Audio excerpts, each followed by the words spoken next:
Kasailan ay tinawag ng Diyos, bayang nagalag, inangkinang lubos, pagkat kailan may ipababaya, minamahal niya kawan.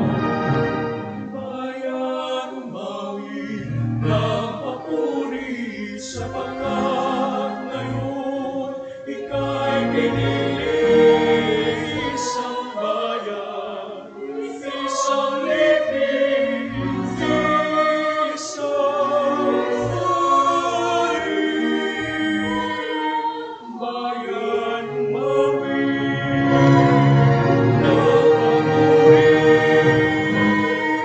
bayan umawi ng papuri.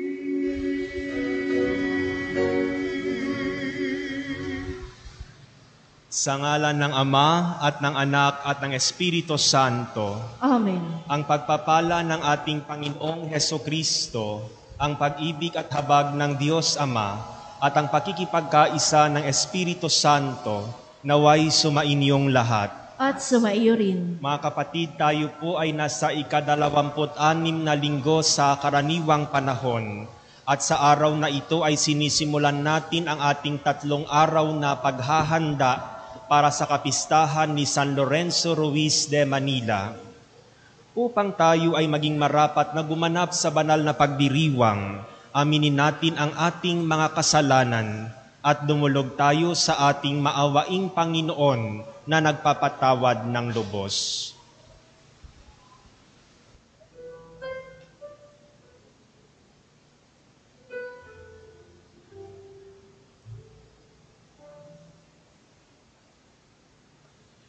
Ikaw na nag-alis ng mga kasalanan ng mundo, Panginoon, maawa ka sa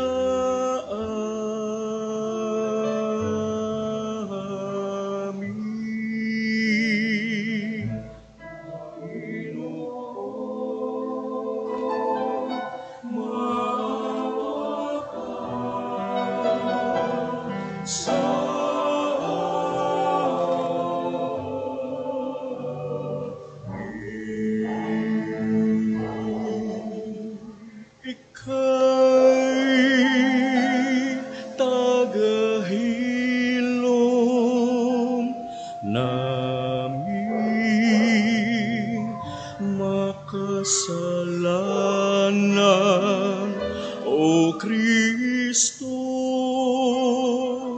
maawa ka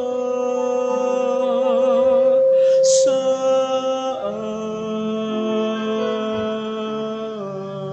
amin.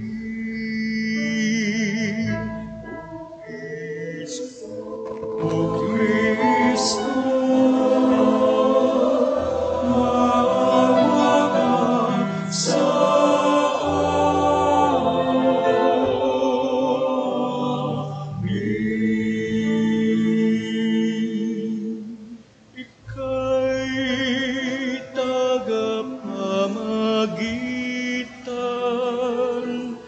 ng Diyos at ng bayan, Panginoon, maawa ka sa amin.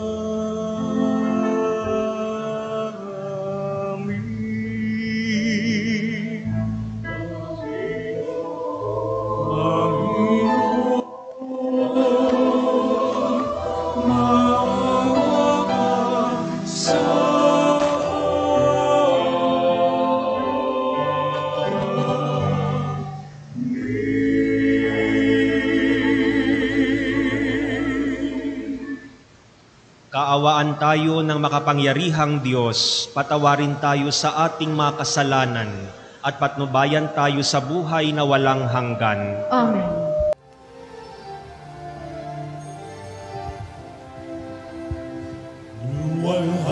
sa Diyos sa kaligtasan, kaloosan may kapayapaan, pinupuri ka at pinagdaran, sinasamba ka dahil sa dakila mong kalwalhatian.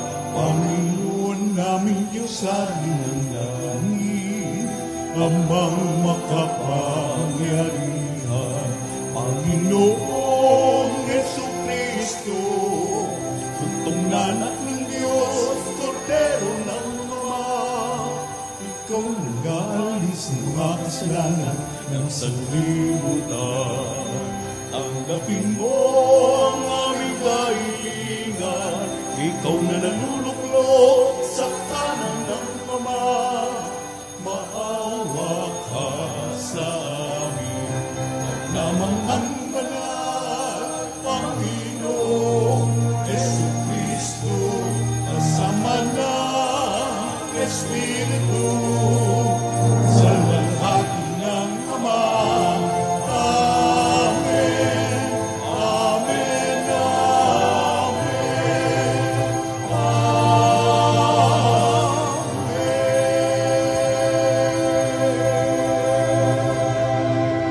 Manalangin tayo.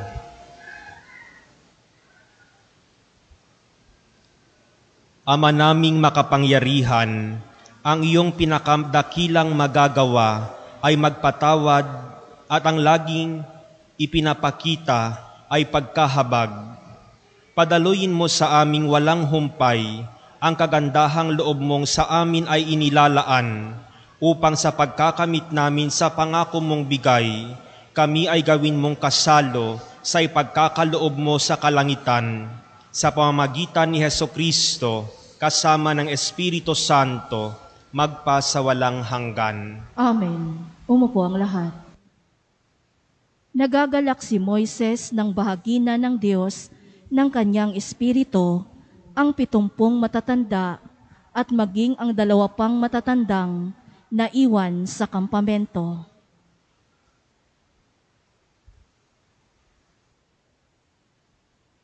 Lahat ng mga bilang. Noong mga araw na iyon,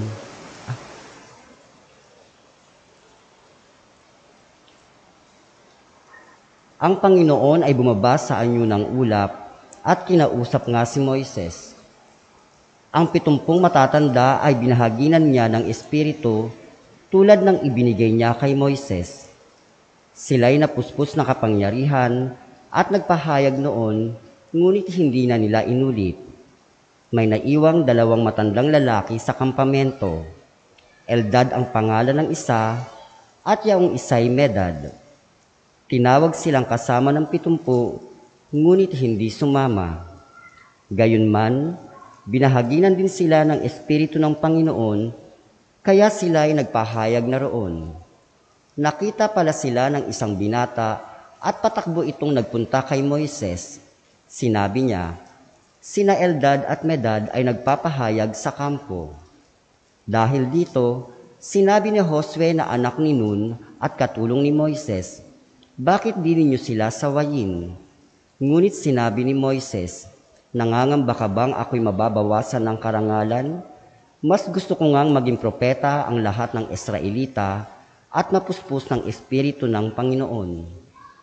Ang salita ng Diyos. Salamat sa Diyos. Salmong tugunan ay atin pong aawitin. Ating kabutihan at lugod ay nasa loobin ng Diyos.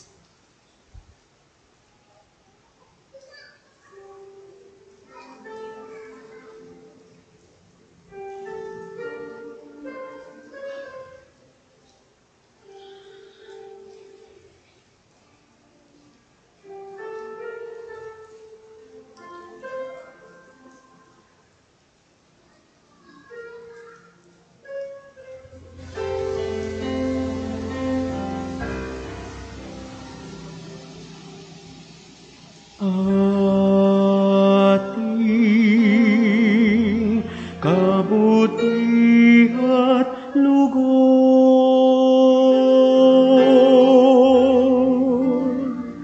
ay nasa loob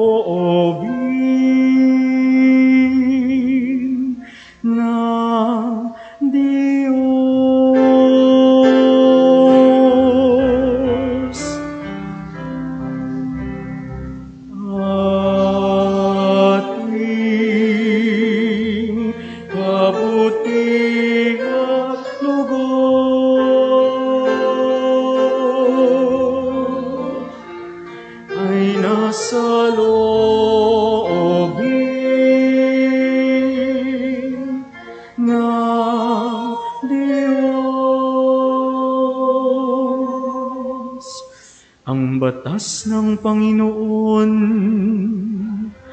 ay batas na walang kulang. Ito'y utos na ang dulot sa tao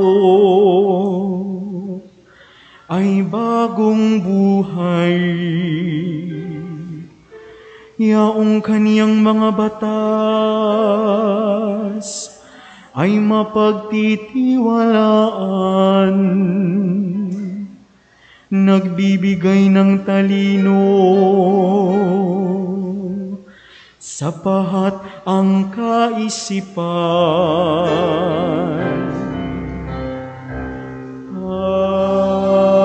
Ating kabuti at loob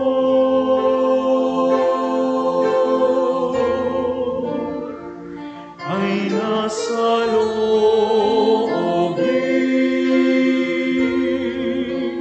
ng Diyos. Yaong paghalang sa puon ay marapat at mabuti. Isang banal na tungkulin na iiral na parati. Pati mga hatol niya'y matuwid, nakahatulan. Kapag siya ang humatol, ang pasya ay pantay-pantay.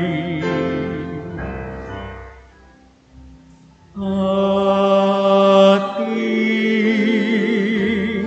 kabuti at loob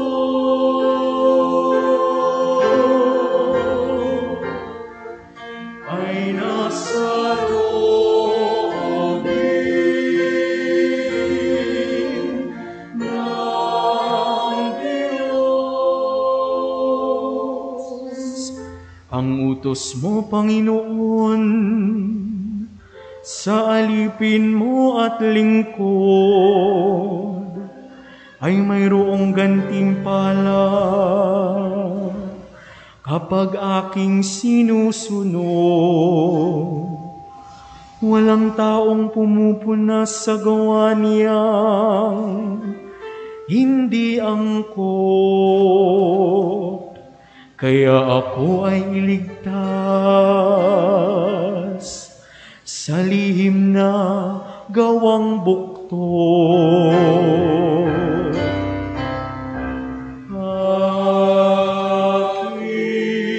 Aking kabuti at loob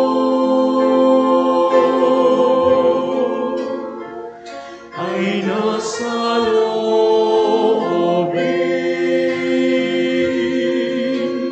ng Diyos. Ang lingkod mo ay iligtas sa hayag na kasalanan, at huwag mo pong itutulot na ako ay pagharian. Mamumuhay akong ganap na wala ng kapintasan. Ako'y lubos na lalaya sa kuko ng kasalanan.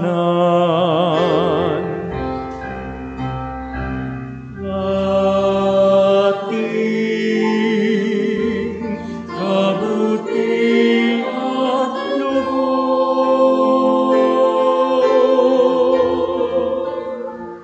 ay nasa loobin ng Diyos.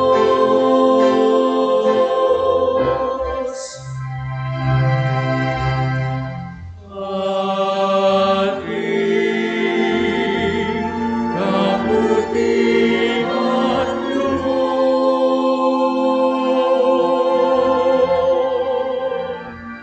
ay nasa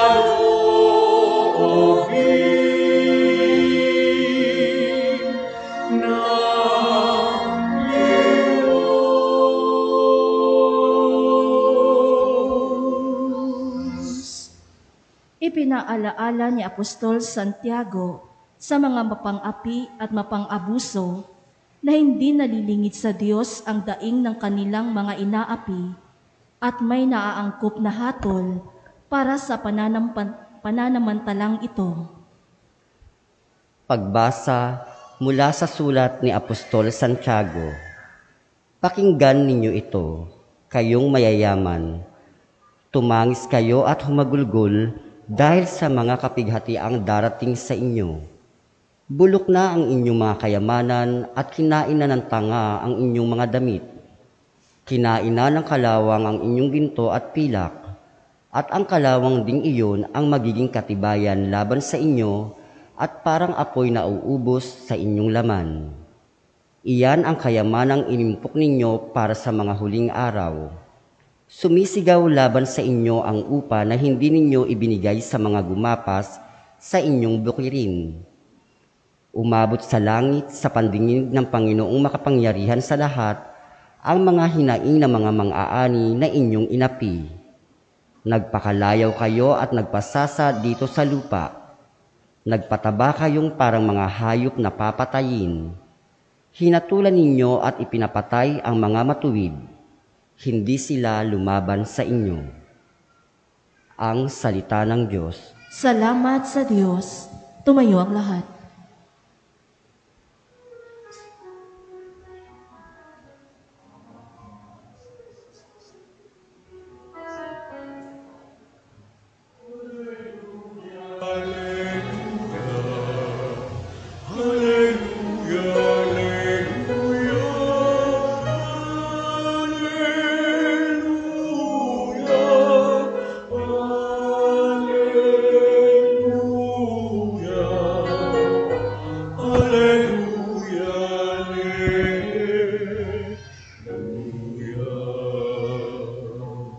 Amang Diyos ni Hesukristo, ang salita mo'y totoo.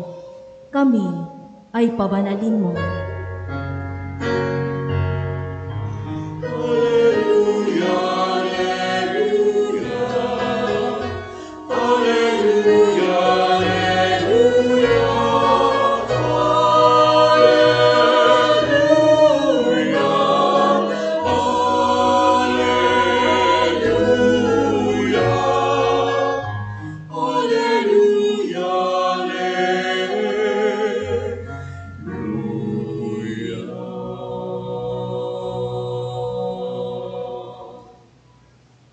Sumainyo ang Panginoon. At sumaiyo rin. Ang mabuting balita ng Panginoon ayon kay San Marcos. Papuri sa iyo, Panginoon. Noong panahong iyon, sinabi kay Jesus ni Juan, "Guro, nakakita po kami ng isang taong nagpapalayas ng mga demonyo sa pamamagitan ng pangalan mo at pinagbawalan namin sapagkat hindi natin siya kasamahan." Ngunit sinabi ni Jesus, "Huwag ninyo siyang pagbawalan, sapagkat walang taong matapos gumawa ng kababalaghan sa pangalan ko ang agad magsasalita ng masama laban sa akin, sapagkat ang hindi laban sa akin ay panig sa atin. Sinasabi ko sa inyo, sino mang magbigay sa inyo ng isang basong tubig dahil sa kayo ay kay Kristo, ay tiyak na gagantimpalaan. Mabuti pa sa isang tao ang siya'y bitinan ng isang malaking gilingang bato sa leeg at itapon sa dagat kaysa maging sanhi ng pagkakasala ng isa sa maliliit na ito na nananalig sa akin. Kung ang kamay mo ang nagiging sanhi ng iyong pagkakasala, putulin mo. Mabuti pa ang mapunta ka sa langit nang putol ang isang kamay, kaysa may dalawang kamay na mahulog ka sa impyerno, sa apoy na hindi mamamatay. Kung ang paa mo ang nagiging sanhi ng iyong pagkakasala, putulin mo. Mabuti pa ang mapunta ka sa langit nang putol ang isang paa, kaysa may dalawang paa na mahulog ka sa impyerno. Kung ang mata mo ang nagiging sanhi ng iyong pagkakasala, dukutin mo. Mabuti pa ang pumasok ka sa kaharian ng Diyos na bulag ang isang mata, kaysa may dalawang mata na mahulog ka sa impyerno. Doon ay hindi mamamatay ang mga uod na kumakain sa kanila, at hindi mamamatay ang apoy. Mga kapatid, ang mabuting balita ng Panginoon. Pinupuri ka namin, Panginoong Hesukristo. Umupo ang lahat. Magandang gabi po sa inyong lahat. At magandang gabi po sa lahat ng ating mga kaparokya, mga kaibigan, mga kamag-anak, mga deboto ng mahal na Birhen ng Soledad na nakikiisa sa atin sa pamamagitan ng Facebook Live ng Soledad de Manila. Ngayon po ang ika-26 na linggo sa karaniwang panahon. At sa ating ebanghelyo naman, narinig natin ang kwento na kung saan ay pinapahalagahan ng mga alagad ang kanilang samahan bilang mga tagasunod, bilang mga malalapit na kasakasama ng ating Panginoon. Alam natin na bilang isang tao, hindi tayo nabubuhay para sa sarili lamang at hindi tayo nabubuhay na tayo lamang, na hindi tayo nangangailangan ng ibang tao. Kahit sabihin natin na wala silang magagawa, wala silang maibibigay, ngunit hindi pa rin tayo nabubuhay na mag-isa. Kailangan pa rin natin ng ibang tao na makakasama sa ating buhay. At dahil sa tayo ay nabubuhay bilang mga social being, mga tao nangangailangan ng kapwa-tao, sinasabi na tayo ay nabibilang sa isang samahan or nabibilang sa isang grupo. No, ano yung unang grupo na kinabilangan natin? Siyempre, yung grupo natin sa loob ng ating tahanan na binubuo ng mga magulang, ng mga anak, mga magkakapatid, at kung mas malaki pa yung pamilya, kasama ang lolo, kasama ang lola, kasama ang mga tiyo-tiya at mga pinsan. So doon pa lang, sa loob pa lamang ng ating tahanan ay nakakaranas na tayo na mabilang sa isang grupo. At paglabas natin sa ating tahanan, nandyan yung grupo ng ating kapitbahayan.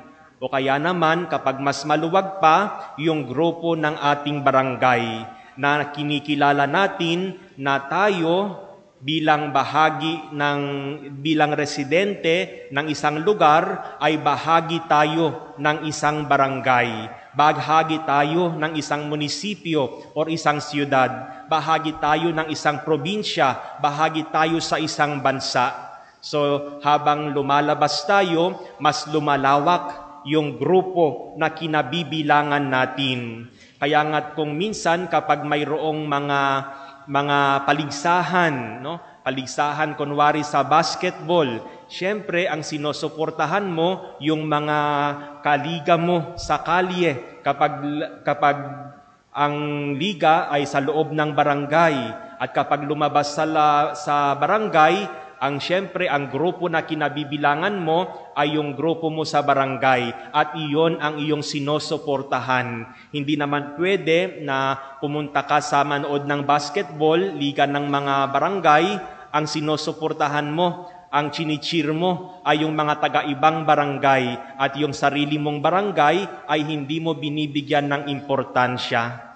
So ipinapakita nito sa atin na kapag tayo ay nabibilang sa isang grupo at kung tayo ay kinikilala natin na kabilang tayo doon, ginagawa natin ang lahat ng ating makakaya upang masuportahan ang grupong iyon, upang maipakita natin ang ating pagpapahalaga doon at kaya natin na makibahagi sa kanilang kaligayahan at nakikibahagi rin tayo sa kanilang kalungkutan. Kaya't kapag nanalo yung grupo sa barangay nyo, pati ikaw masaya dahil kabilang ka sa barangay na iyon. Ngunit kapag natalo, ikaw ay malungkot sapagkat kabilang ka sa barangay na iyon.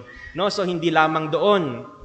Kunwari, kapag yung presidente natin ay nakikipagtalumpati sa iba't ibang mga presidente, syempre No? Pag kinikilala natin, ganun ba? No? Kinikilala ba natin na kapag maganda yung kanyang ginagawa, nakikibahagi tayo sa kanyang kaligayahan? Siyempre, presidente namin, yung nagsasalita, presidente namin yung may magandang ipinapakita sa buong mundo. Paano kapag yung presidente ninyo ay nagpapakita ng masama na kinamumuhian na ng lahat ng mga leader sa ibang bansa? So kaya din natin maging malungkot. Nalulungkot ako sapagkat ganyan yung nangyayari sa aming bayan. No? So kapag kinikilala natin na bahagi tayo sa isang bayan, sa isang grupo, maligaya tayo. Kasama tayo sa kanilang kaligayahan. Ngunit kapag kinikilala rin natin na bahagi tayo doon at hindi maganda, kasama rin tayo sa kanilang kalungkutan. So ito ay nagpapahayag sa atin na para sa atin, kung kinikilala natin na bahagi tayo, pinapahalagahan natin ang grupo na kinabibilangan natin. Ganito ang maaaring makita natin na dahilan kung bakit sa ating ebanghelyo ngayon, ang mga alagad ng ating Panginoon ay nagreklamo at sinuway ang mga nagpapagaling sa ngalan ng Panginoon. Sapagkat para sa kanila, ang mga taong nakita nila na gumagawa ng himala sa ngalan ng Panginoon ay hindi bahagi sa kanilang grupo. No? So mahalaga para sa kanila ang grupo nila. No? Sila yung malapit na kasama ng Panginoon. Sila yung laging kasama ni Jesus sa kanyang paglalakbay, sa kanyang pagtuturo, sa kanyang pagpapagaling. Ngunit bakit sa isang iglap mayroong iba na gumagamit sa pangalan ng Panginoon at hindi kabilang sa kanilang grupo? Dahil sa kanilang pagpapahalaga sa kanilang grupo, sa kanilang samahan, mauunawaan natin ang kanilang ginawa. Ngunit sa mga ginawang ito ng mga alagad, mayroong tugon ang ating Panginoon. At tingnan natin ang mga itinuturo sa atin, ipinapahayag sa atin sa mga sagot ng ating Panginoon. Mahalaga na makita natin, mahalaga na mapagnilayan natin sapagkat tayo rin ay kabilang sa iba't ibang mga grupo. Unang-una na itinuturo sa atin ay ang pagtanggap natin, kunwari sa mga bagong Kristiyano or pagtanggap natin sa mga bagong miyembro ng ating mga samahan. Para sa mga alagad, tulad ng sinabi natin, ang grupo nila ay yung mga tinawag ng Panginoon, ang mga grupo nila ay yung mga isinugo ng ating Panginoon. Kaya't maliban sa kanila, walang ibang pwede na pumasok sa grupo na iyon. Para sa kanila, sila lamang yung grupo ng Panginoon. Ngunit ang tugon sa kanila ng Panginoon, ang hindi laban sa atin, ay panig sa atin. At iyon naman ay nagpapakita, yung ginawa ng mga tao na kanilang tinutukoy ay nagpapakita na sila ay panig sa ating Panginoon. Ipinapakita nila na nagtitiwala sila kay Jesus, kaya nga't sila ay nagpapagaling sa ngalan ng ating Panginoon at nagawa nilang magpagaling sapagkat nandoon yung kanilang pananampalataya na gagaling ang may sakit sa kapangyarihan ng ngalan ng ating Panginoon. So ipinapakita nila na kahit pala hindi sila kasama sa mga grupo ng mga alagad na akala ay sila lamang ang bahagi ng grupong iyon, ipinapakita nila na mayroon din silang karapatan sapagkat sila rin ay panig at hindi laban sa ating Panginoon. Kaya nga't kung matatandaan natin, sinabi ng ating Panginoon, mayroon din akong mga tupa sa labas ng kulungang ito at sila rin ay dapat kong hanapin, sila rin ay dapat kong paglingkuran, sila rin ay dapat kong alagaan. So sa pamamagitan ng ating ebanghelyo ngayon, itinuturo ni San Marcos sa mga unang Kristiyano na kailangan ay tanggapin ang mga bago na sumasali sa kanilang grupo, yung mga unang Kristiyano, yung mga ibang tao na nagnanais na maging tagasunod ng ating Panginoon. So ang unang turo ay ang pagtanggap no, sa mga bagong miyembro sa pananampalatayang Kristiyano, or para sa atin sa mas maliit na konteksto, pagtanggap natin sa mga bagong miyembro sa ating mga grupo. Pangalawa, itinuturo ng ating Panginoon ang pag-aalaga. No, alagaan natin yung mga bagong miyembro. Huwag nating asahan na kung ano ang kakayahan ng luma, kung ano ang kakayahan ng matagal ng miyembro, ay ganun din dapat ang kakayahan ng bago. Kung ano ang nalalaman ng matagal ng miyembro, huwag nating asahan na ganun din dapat ang kaalaman ng bago. Nagsisimula pa lamang sila. No, parang mga bata pa lamang sila. Kaya tulad ng sinabi ni San Pablo, bigyan sila ng gatas. At huwag silang bigyan ng matigas na pagkain sapagkat nagsisimula pa lamang. Ang nararapat sa kanila sa gayong yugto ng pagiging miyembro ng samahan, kailangan ay inaalagaan, kailangan ay inuunawa na hindi pa sila magkakatulad sa kaalaman at kakayahan. Ngunit alam natin ang realidad sa ating mga samahan na mayroong mga miyembro na kahit napakatagal na, ay mas wala pang alam kaysa sa mga bago. Kahit matagal na, ay wala pang nangyayari ng pagbabago sa kanilang buhay kaysa sa mga bagong dumarating pa lamang. Kaya nga't sinabi ng Jesus, marami sa mga nahuhuli ang mauuna at marami sa mga nauuna ang mahuhuli.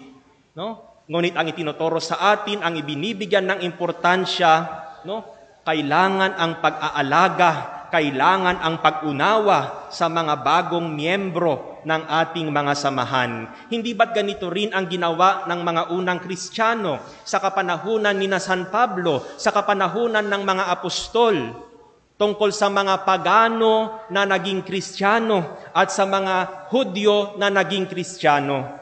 Mas higit ang inaasahan sa mga Hudyo na naging Kristiyano sapagkat mayroon na silang kaalaman sa pananampalataya, mayroon na silang kaalaman tungkol sa Diyos, kaysa sa mga pagano na walang kaalam-alam tungkol sa Diyos, walang kaalam-alam tungkol sa pananampalataya. Kaya't sa kapanahunan ni San Pablo, mas binigyan nila ng importansya, mas binigyan nila ng pagpapahalaga, sinubaybayan nila yung mga pagano, no, na naging Kristiyano, sapagkat para sa kanila, sila yung mga bago na kailangan alagaan, kailangan ay subaybayan.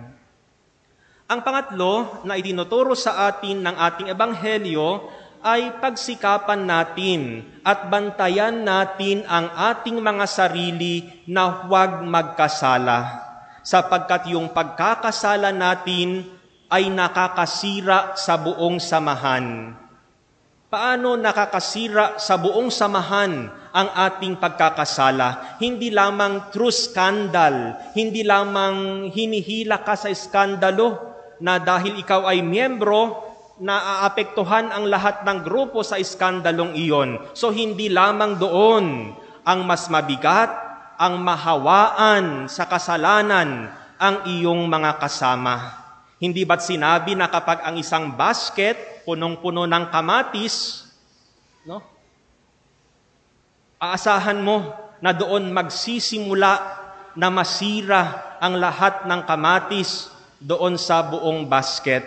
So hindi lamang through scandal, kundi sa impluensya ng isang makasalanan na miyembro ng mga samahan.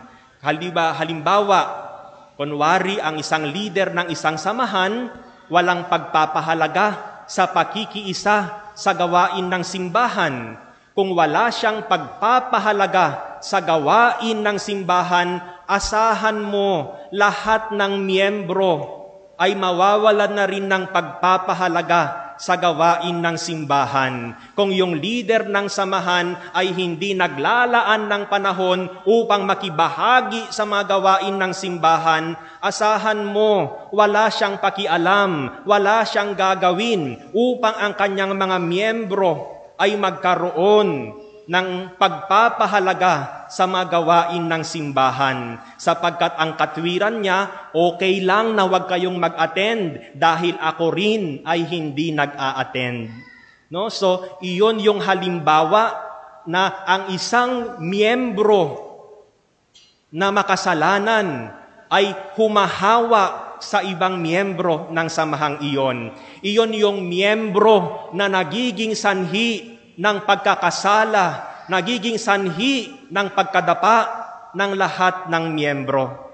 Kaya nga't sinabi ng Panginoon sa ating ebanghelyo, kapag ang isang tao ang siyang dahilan ng pagkakasala, mabuti pang lagyan ng giliang bato sa leeg at itapon sa dagat, kaysa maging dahilan ng pagkakasala ng iba.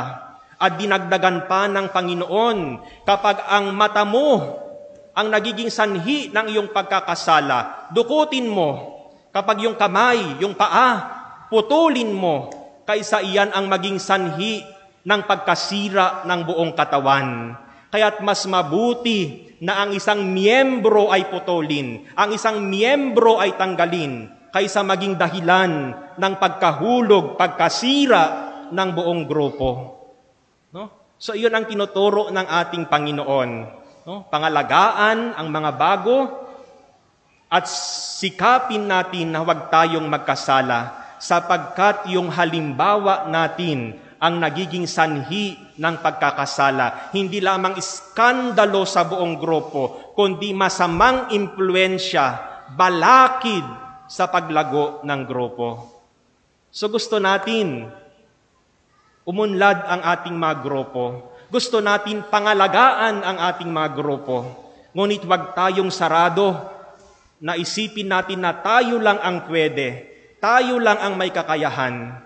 No? Lahat tayo ay tinawag ng Diyos.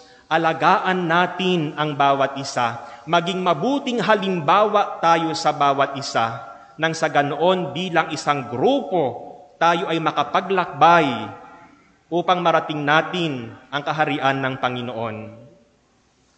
Tumayo tayo at ipahayag natin ang ating pananampalataya. Sumasampalataya ako sa Diyos amang makapangyarihan sa lahat, na may gawa ng langit at lupa. Sumasampalataya ako kay Jesucristo, iisang anak ng Diyos, Panginoon nating lahat. Nagkatawang tao siya lalang ng Espiritu Santo, ipinanganak ni Santa Mariang Birhen, pinagpakasakit ni Poncio Pilato, ipinako sa krus na matay inilibing, nanaog sa kinaroroonan ng mga yumao, nang may 3 araw na buhay na mag-uli, umakyat sa langit, naluluklok sa kanan ng Diyos amang makapangyarihan sa lahat, doon magmumulang paririto at hukom sa nangabubuhay at nangamatay na tao. Sumasampalataya naman ako sa Diyos Espiritu Santo, sa banal na simbahang Katolika, sa kasamahan ng mga banal, sa kapatawaran ng mga kasalanan, sa pagkabuhay na muli ng nangamatay na tao, at sa buhay na walang hanggan. Amen. Mga kapatid, taglay ang pagtitiwala, lumapit tayo sa mapagpala nating Ama upang matamo natin ang grasya tungo sa paglago sa buhay at pananampalataya. Ipanalangin din natin ang lahat ng ating mga kababayang seafarers at mangingisda, 10 ng kanilang mga pamilya. Taimtim tayo na manalangin. Panginoon, dinggin mo ang aming panalangin. Panginoon, dinggin mo ang aming panalangin. Patuloy nawang gabayan ng Espiritu Santo ang mga pinuno ng simbahan at Pontifical Council for the Apostleship of the Sea sa kanilang pagkalinga at pagbibigay suporta sa mga manlalayag. Manalangin tayo. Panginoon, dinggin mo ang aming panalangin. Pangalagaan nawa ng pamahalaan ang interes ng manggagawa at iba pang sektor ng lipunan nang walang pagkiling sa pamumulitika. Manalangin tayo. Panginoon, dinggin mo ang aming panalangin. Makakita nawa ng pag-asa ang mga may sakit, mga nangungulila at mga biktima ng karahasan sa tulong ng pamayanan at pamahalaan. Manalangin tayo. Panginoon, dinggin mo ang aming panalangin. Hilumin nawa ng Panginoon sa lalong madaling panahon ang mga kapatid naming tinamaan ng COVID-19. Makatagpo nawa sila ng pag-asa sa mga taong kumakalinga sa kanila. Manalangin tayo.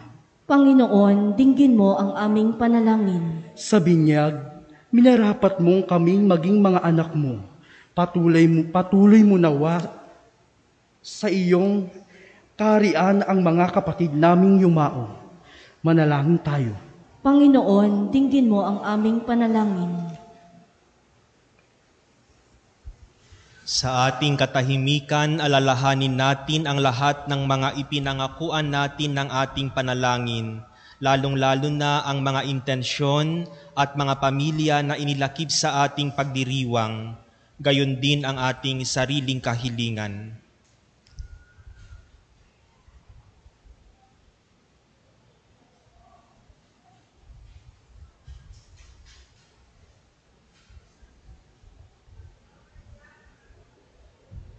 Manalangin tayo sa Panginoon. Panginoon, dinggin mo ang aming panalangin. Ama naming makapangyarihan, dinggin mo ang mga pagsusumamo ng iyong bayan. Tulungan mo kaming madamayan sa pamamagitan ng pagbabahaginan upang maging ganap sa amin ang pag-ibig mo at ni Hesukristo na anak mo at aming Panginoon. Amen. Umupo ang lahat.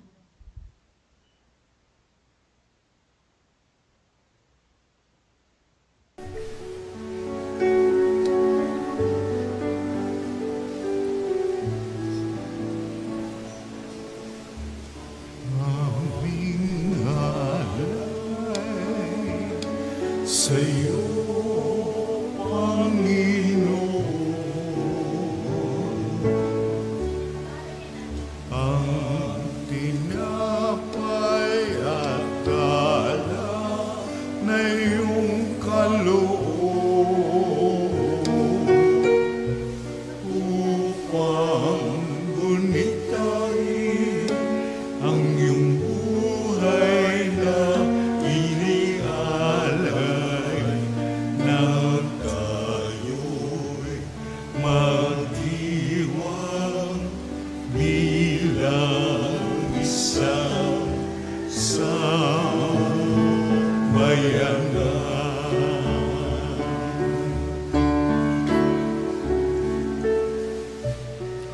hindi lang natin na ang mahal na Birheng Maria.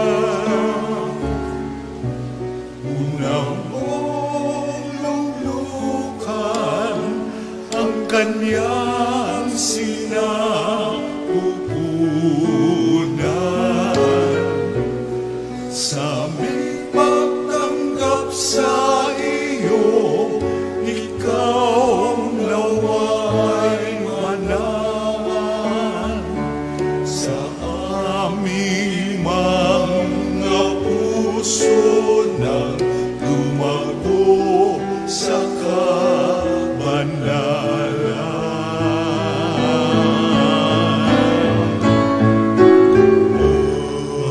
Aming alay sa'yo, Panginoon, ang tinapay at dala na iyong kaloob upang gunitain ang iyong buhay na inialay ng magdiwang bilang isang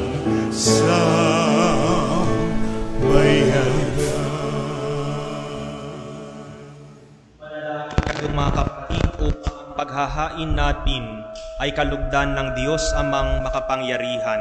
Tanggapin nawa ng Panginoon itong paghahain sa iyong mga kamay, sa kapurihan niya at karangalan sa ating kapakinabangan at sa buong sambayanan niyang banal. Ama naming lumikha, loobin mong ikalugod ang aming paghahandog, at ito nawa ay siyang magkaloob ng iyong pagpapalang sa amin ay umaagos sa pamamagitan ni Hesukristo kasama ng Espiritu Santo magpasawalang hanggan. Amen. Sumainyo ang Panginoon. At sumaiyo rin. Itaas sa Diyos ang inyong puso at diwa. Itinaas na namin sa Panginoon. Pasalamatan natin ang Panginoong ating Diyos. Marapat na siya ay pasalamatan. Ama naming makapangyarihan, tunay ngang marapat na ikaw ay aming pasalamatan. Nasa iyo ang aming buhay, pagkilos at pag-iral. Sa pamumuhay namin araw-araw, tinatamasa namin ang iyong pagmamahal.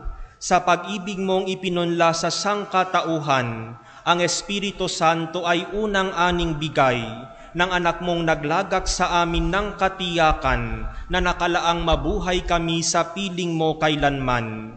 Kaya kaisa ng mga anghel na nagsisiawit ng papuri sa iyo nang walang humpay sa kalangitan, kami ay nagbubunyi sa iyong kadakilaan.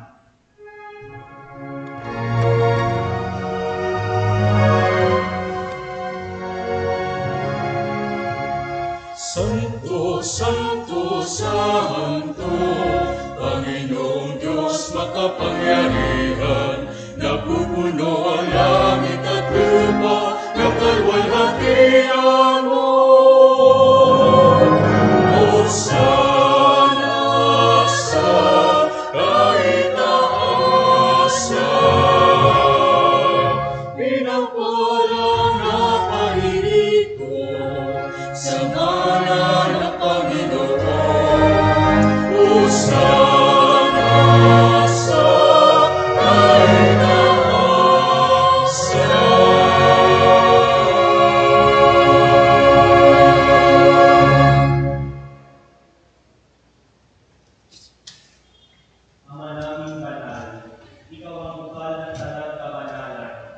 At sa pamamagitan ng iyong Espiritu, gawin mong banal ang mga kaloob na ito upang para sa amin ay maging katawan at dugo ng iyong anak at aming Panginoong Hesukristo.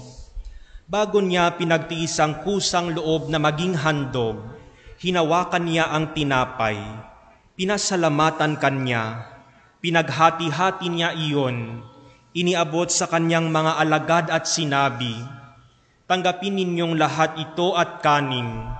Ito ang aking katawan na ihahandog para sa inyo."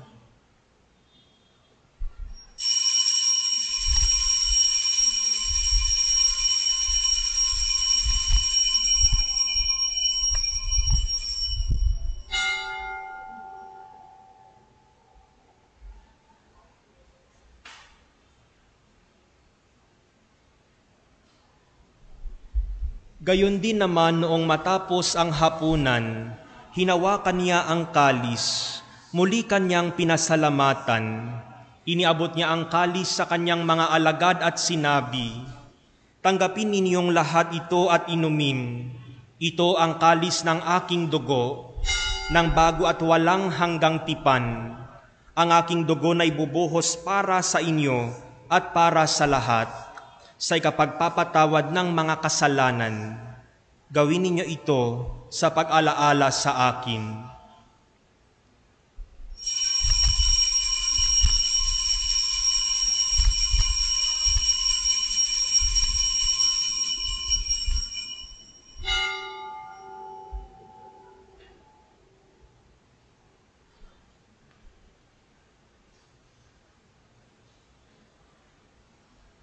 Ipagbunyi natin ang misteryo ng pananampalataya.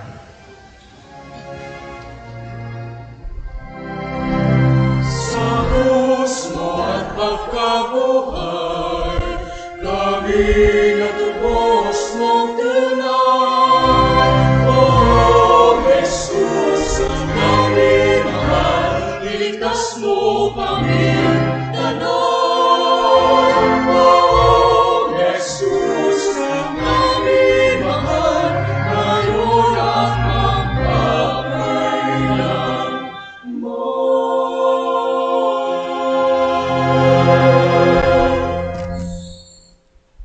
Ama, ginagawa namin ngayon ang pag-alaala sa pagkamatay at muling pagkabuhay ng iyong anak. Kaya't iniaalay namin sa iyo ang tinapay na nagbibigay ng buhay at ang kalis na nagkakaloob ng kaligtasan. Kami ay nagpapasalamat dahil kami ay iyong minarapat na tumayo sa harap mo para maglingkod sa iyo. Isinasamo namin kaming magsasalo-salo sa katawan at dugo ni Kristo ay mabuklod sa pagkakaisa sa pamamagitan ng Espiritu Santo. Ama, lingapin mo ang iyong simbahang laganap sa buong daigdig. Puspusin mo kami sa pag-ibig, kaisa ni Francisco na aming Papa, ni Jose na aming Obispo, ang tanang mga obispo at buong kaparian. Alalahanin mo si Chris Enrico, na tinawag mo mula sa daigdig na ito. Noong siya ay binyagan, siya ay nakaisa ni Kristo sa pagkamatay. Ngayong siya ay pumanaw, nawa ay makaisa siya ni Kristo sa pagkabuhay. Alalahanin mo rin ang mga kapatid naming nahimlay, nang may pag-asa na sila ay muling mabubuhay, gayon din ang lahat ng mga pumanaw.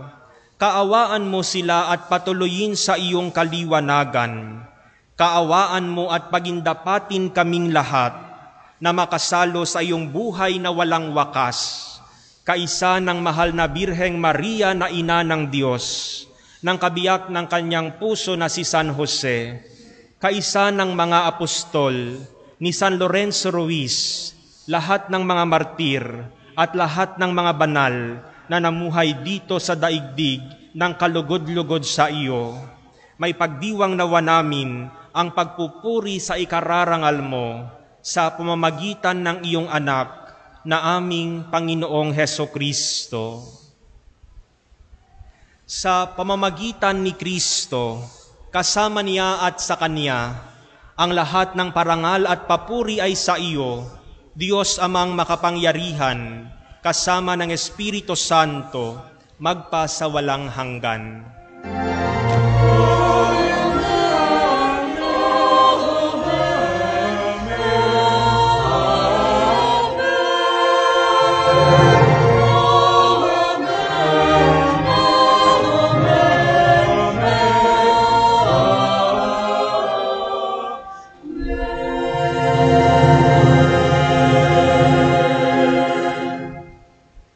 Sa tagubili ng mga nakagagaling na utos sa turo ni Jesus na Panginoon natin at Diyos, ipahayag natin ng may lakas loob.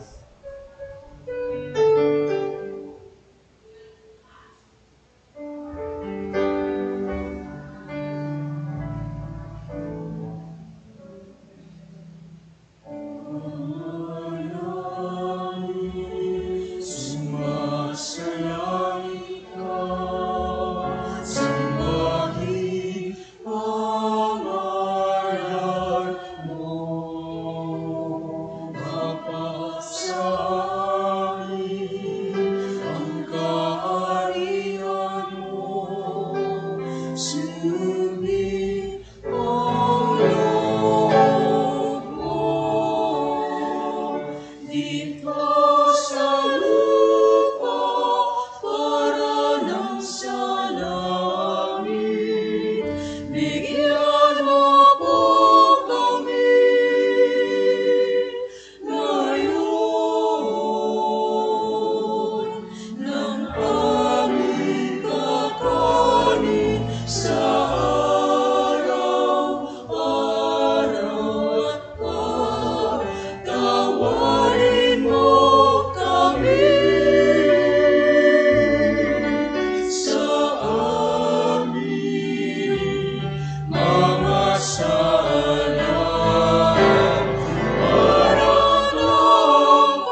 ligaya sa lahat ng masama, pagkalooban ng kapayapaan araw-araw, iligtas sa kasalanan at ilayo sa lahat ng kapahamakan, samantalang aming pinananabikan ang dakilang araw ng pagpapahayag ng tagapagligtas naming si Hesukristo.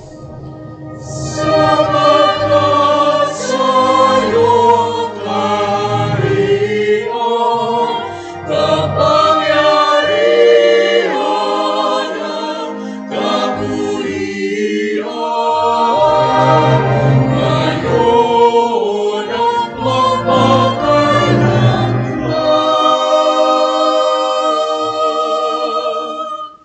Ngayon at magpakailanman.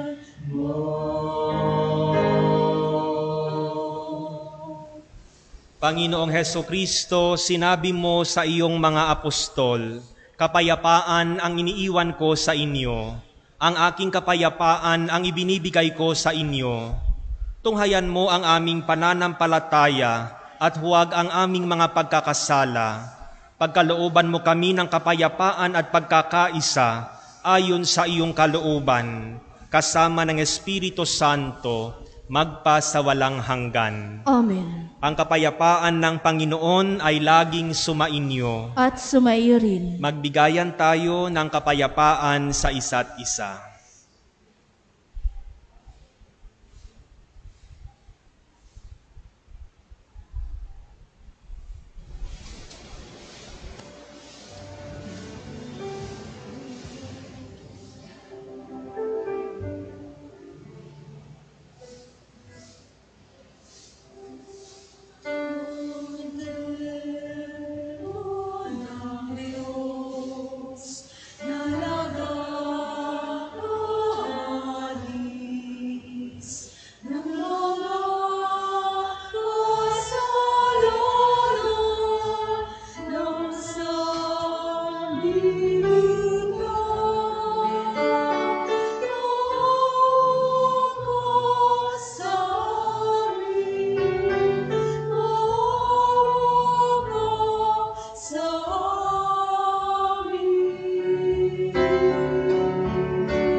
Mga kapatid, ito si Jesus, ang kordero ng Diyos, ang nag-aalis ng mga kasalanan ng sanlibutan.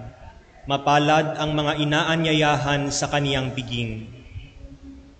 Hindi ako karapat-dapat na magpatuloy sa iyo, ngunit sa isang salita mo lamang ay gagaling na ako.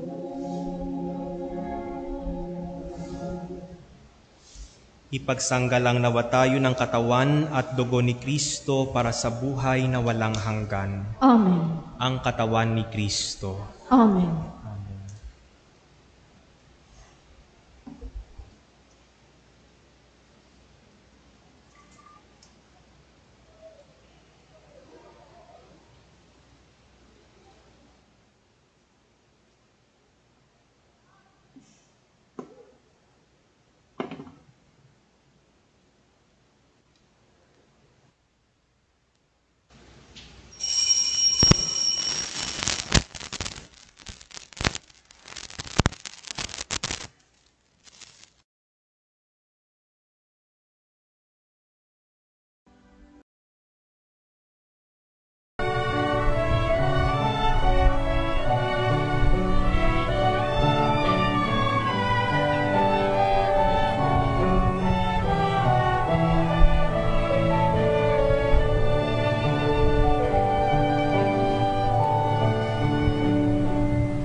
to the Lord, will listen to the voice of his people, serve them with all my heart. I will listen to his words and call upon the Lord for his people to live in faith and truth and in love.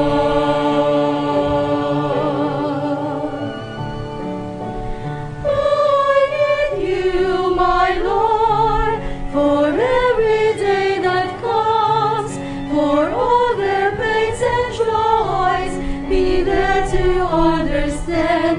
They may seek you, my Lord, and reach into your hands. May you comfort their sorrows and heal their wounded hearts.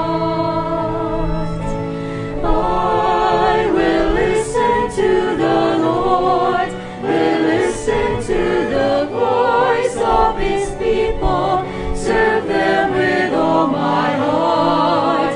I will listen to his words and call upon the Lord for his people to live in faith and truth and in love.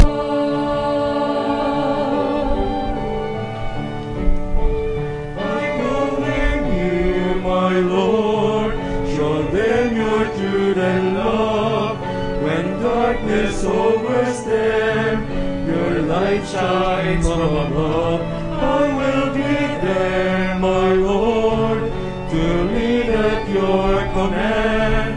Together at one table, feed them the bread of love. I will listen to the Lord, will listen to the voice of his people, serve them with all my heart. I will listen to his words and call upon the Lord for his people to live in faith and truth and in love. There are those who seek the lost and suffering, bind their wounds and bring them to your care. Oh Lord, I know that you're with them, embracing once again. Your love is all I beg.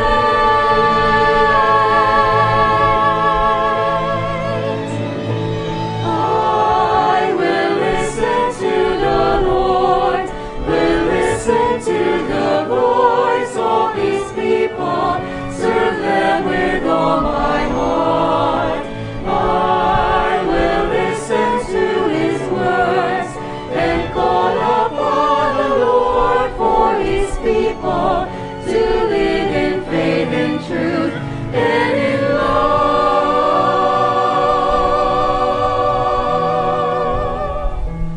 I will listen to the Lord and call upon the Lord for his people to live in faith and truth and in love.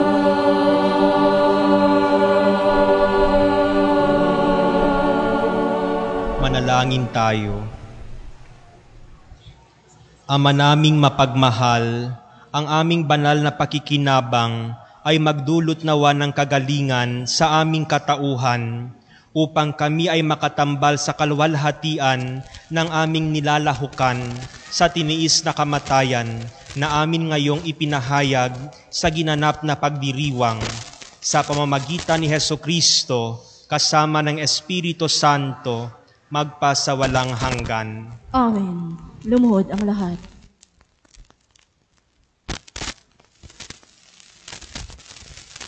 Panalangin sa tatlong arkanghel. Kay San Miguel. San Miguel Arkanghel, ipagsanggalang mo kami sa labanan, maging aming panangga laban sa kasamaan at tukso ng demonyo.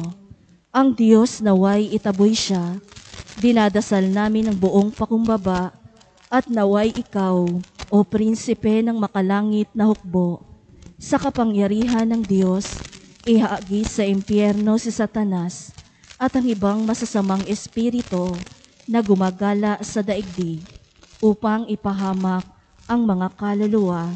Amen.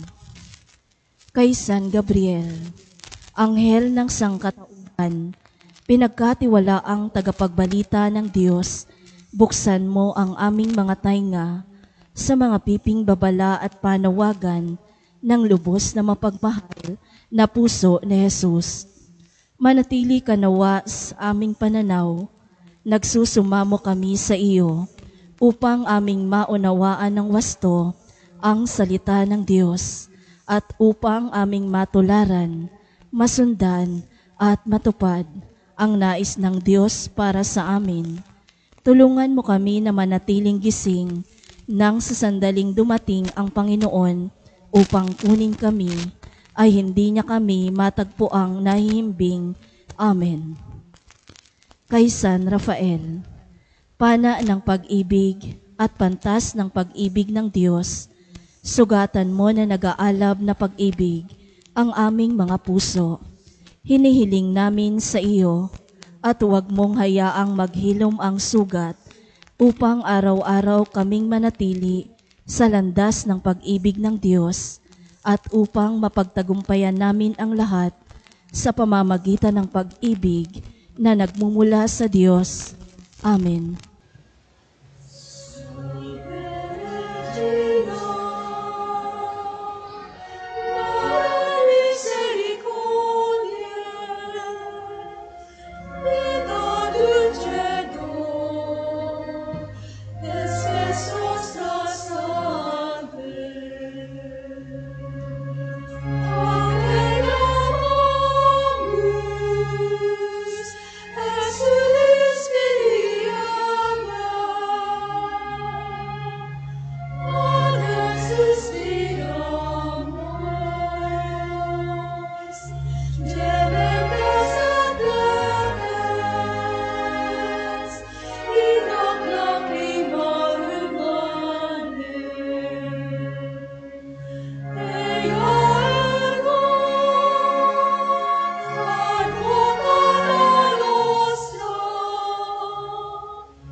Sumainyo ang Panginoon.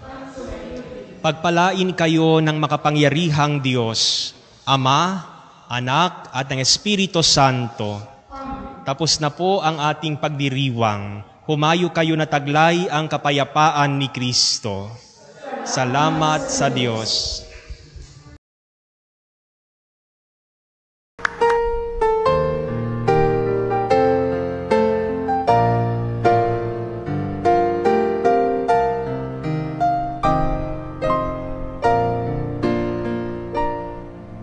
Nuestro Padre Jesus Nazareno, sinasamba ka namin, pinipintuho ka namin, aral mo ang aming buhay at kaligtasan. Nuestro Padre Jesus Nazareno, iligtas mo kami sa kamatayan, ang iyong kinamatayan ay sagisan ng aming kaligtasan. Nuestro Padre Jesus Nazareno, dinarangal ka namin. Nuestro Padre Jesus Nazareno, minulwalhati ka namin. Nuestro Padre Jesus Nazareno, dinarangal ka namin. Nuestro Padre Jesus Nazareno, minulwalhati ka namin.